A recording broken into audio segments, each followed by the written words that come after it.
Hey guys, welcome back to another episode of Music Marketing TV. I'm Dan D, and thanks for tuning in. Today, I'm showing you guys a new project of mine called Sing a Little Prayer for Keisha Angeline's album. She is singing on this. I'm singing on this as well. I wrote this song, produced this song, mixed this song, and now I'm going to show you this song. And I'm going to first start off with the patterns, alright? Show you guys all the elements, then we're gonna work the next video on structure, and then we're gonna work the next video after that on mixing and a little bit of mastering, and then some tips, some tricks, and we should be good. Alright, so first things first, like I said, let's work the elements. Elements number one, so pattern number one. Switch over to pattern mode. Got some kicks here, straight 4 on the floor. You can hear the kick. You can see all of these good stuff, right? And got some traps there. Just show you guys some channels that I'm working with, right? And you can hear there's a phaser on those hi-hats. Got some muffled kicks, a little bit of 808 percussion, some claps, more hi-hats for different sections, and you're gonna be wondering why I have so many of the same things, really. But this song is pretty much about falling in love with someone in your dreams, and when you wake up, they're gone. So with that in mind, I'm pretty much making it pretty random. Like think about Alice in Wonderland, and yeah, things switch up real crazy in this song. So here we go, some chords. Got Lush 101 by G16 Group. Here's the chord progression. You guys wanna copycat? Mimicking a side chain just by doing velocity. Alright, got that going. Let's move on here. Got some addictive drums, and all I'm really doing is that sound right there, and it just comes in on the last hit, right? Just a weird sounding snare. I was like, yeah, this will be good. I got some other stuff that I'm not really using, but you can take a listen. I have some real LPC stuff. We just did this to think about melodies and different sections and whatnot. But yeah, I'm not really using it. Same with that stuff. Got some piano tech, real LPC, but yeah, not really using them. Here's some more Lush. Got a sustain pattern here. It's really good for going into different sections of the song. Hear that right there? Right? And let's move on here. I'll show you guys in the next video how this really works well in songs. Here's some other stuff that I'm not using, but technically using Harmor and just creating some different ideas, right?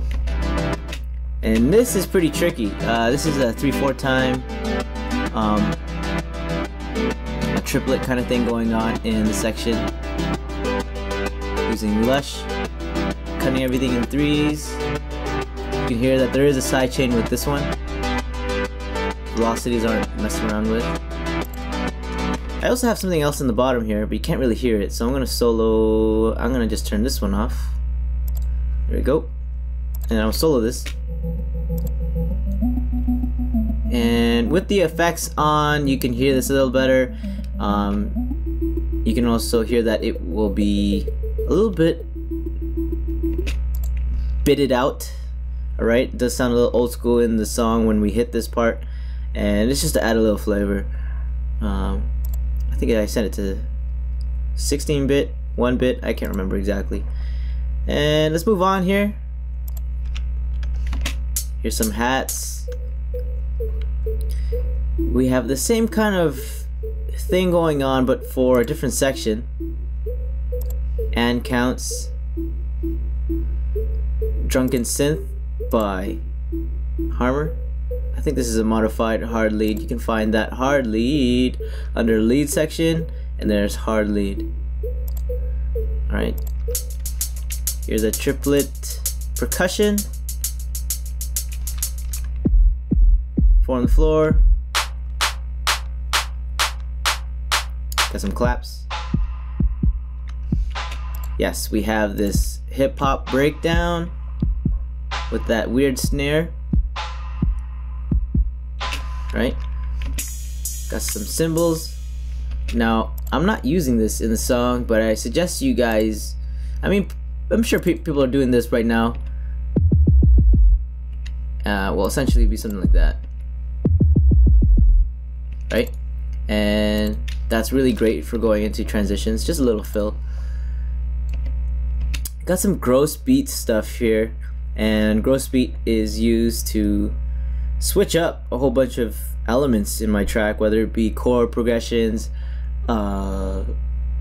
melodies, even vocals. It can be used for anything really, and it's just an effect tool. If you don't know much about it, go ahead and Google gross beat, and yeah, check out some cool videos that people have on that. Let's move on. Got this dubstep section here.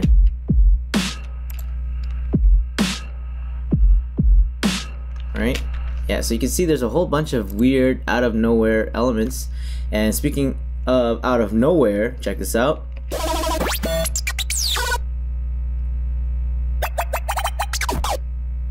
Right, we got some cool stuff. We got Cyclop. This is all custom made stuff, so I can't really tell you where. Like you can see, it's a default, but default does not sound like that at all. Right, also have another one, Bazooka Filth. And I'm pretty sure I messed around with it just to get a different tone, something different than somebody else's stuff out there. You always want to be different, right?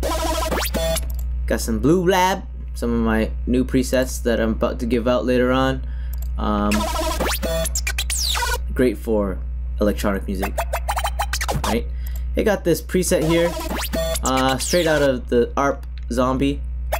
You'll hear it in a few seconds right here, and just adds some cool sounds, you know. So check it out. This is a whole bunch of cool things. This is like the crisis section, or what I call the crisis section. It's just all hell breaks loose.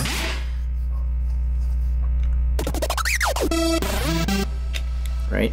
And I guess if you want to picture that, you could do this. I'll just add the kicks. Right? But yeah, you'll see that a bit later. Let's move on. Got this trap hats kind of thing going on with a phaser. Right? And have some other stuff in here. Sorry that everything's unorganized. Have more gross beat stuff. Got some oats. And that's pretty much it. Alright guys, so I hope you guys enjoyed this tutorial about making beats. Got my new song out called Sing a Little Prayer. And yeah, in the next video I'll show you guys structure. Now structure in here is pretty crazy, but yeah, I'll show you guys structure, and after that mixing, mastering, tips, tricks, everything, man. Hope you guys enjoyed. I'm Dan D from Music Marketing TV, and I'll catch you guys in the next episode. Peace! He's a beautiful bird in the sky.